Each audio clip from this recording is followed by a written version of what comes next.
The Internet in the year 2009. We send emails, make calls over the Internet, and discuss topics we take an interest in. Even our banking is going virtual. But what we take for granted today was only a vague idea 50 years ago. In order to understand how we got this far, let's go back to 1957, when everything began. Before 1957, computers only worked on one task at a time. This is called batch processing. Of course, this was quite ineffective.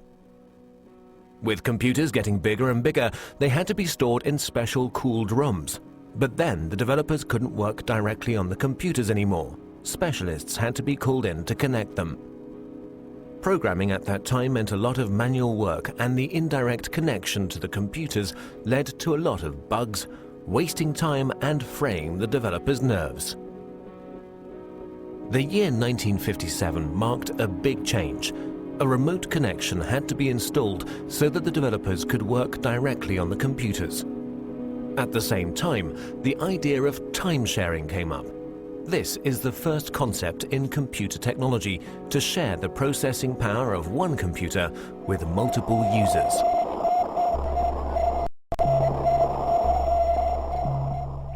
On October the 4th in 1957, during the Cold War, the first unmanned satellite Sputnik 1 was sent into orbit by the Soviet Union. The fear of a missile gap emerged. In order to secure America's lead in technology, the US founded the Defense Advanced Research Project Agency in February 1958. At that time, knowledge was only transferred by people. The DARPA planned a large-scale computer network in order to accelerate knowledge transfer and avoid the doubling up of already existing research. This network would become the ARPANET. Furthermore, 3 other concepts were to be developed, which are fundamental for the history of the Internet. The concept of a military network by the RAND Corporation in America. The commercial network of the National Physical Laboratory in England. And the scientific network Cyclades in France. The scientific, military, and commercial approaches of these concepts are the foundations for our modern Internet. Let's begin with the ARPANET, the most familiar of these networks. Its development began in 1966. Universities were generally quite cautious about sharing their computers. Therefore, small computers were put in front of the mainframe. This computer, the Interface Message Processor, took over control of the network activities, while the mainframe was only in charge of the initialization of programs and data files.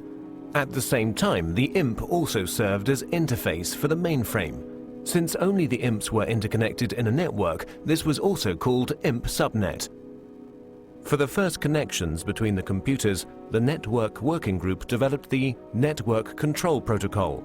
Later on, the NCP was replaced by the more efficient Transmission Control Protocol. The specific feature of the TCP is the verification of the file transfer. Let's take a short detour to England. Since the NPL network was designed on a commercial basis, a lot of users and file transfer were expected. In order to avoid congestion of the lines, the sent files were divided into smaller packets, which were put together again at the receiver. Packet switching was born.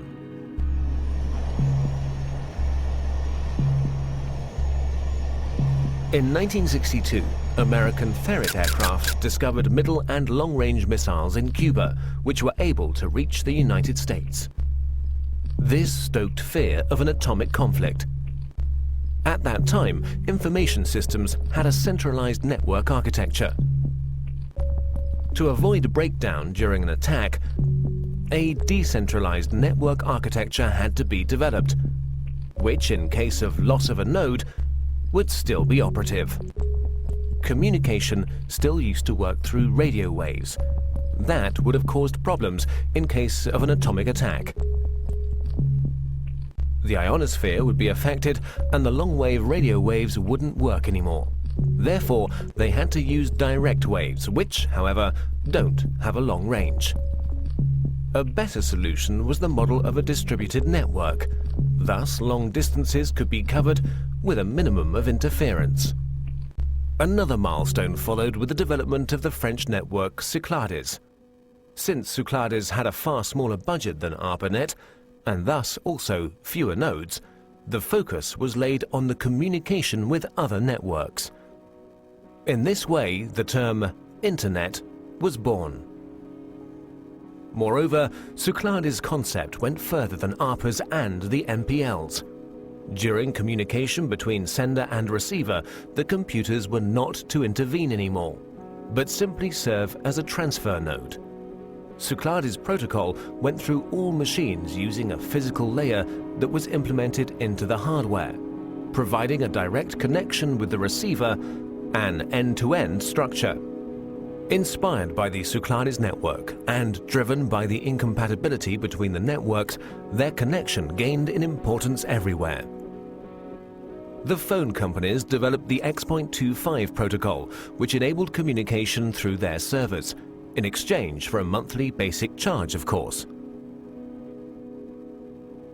DARPA's transmission control protocol was to connect the computers through gateways. And the International Organization for Standardization designed the OSI reference model. The innovation of OSI was the attempt to standardize the network from its ends, and the channel's division into separate layers. Finally, the TCP assimilated the preferences of the OSI reference model and gave way to the TCP/IP protocol, a standard which guaranteed compatibility between networks, and finally merged them, creating the Internet. By February the 28th, 1990, the ARPANET hardware was removed, but the Internet was up and running.